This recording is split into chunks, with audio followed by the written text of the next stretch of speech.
Il improvisait tout le temps. Un soir, il pouvait improviser un nocturne et c'était magique. Mais après, il travaillait 6, 8 semaines tous les jours pour reproduire très précisément ce qu'il avait fait, pour que ça sonne comme une improvisation. Il attachait beaucoup d'importance à l'écriture. Ce n'était pas faites ce que vous voulez.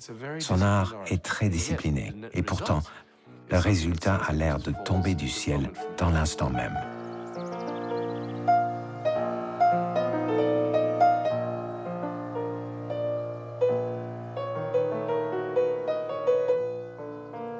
Ce processus par lequel il transformait une expression spontanée en une partition aboutie devait être très difficile pour lui, pour donner l'illusion d'une forme aisée et naturelle.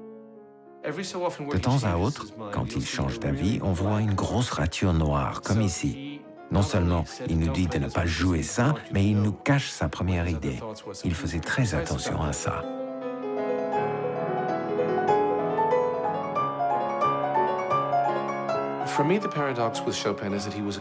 Pour moi, le paradoxe de Chopin, c'est qu'il était un classique et en même temps révolutionnaire dans son langage musical. Et il représente le romantisme pour nous.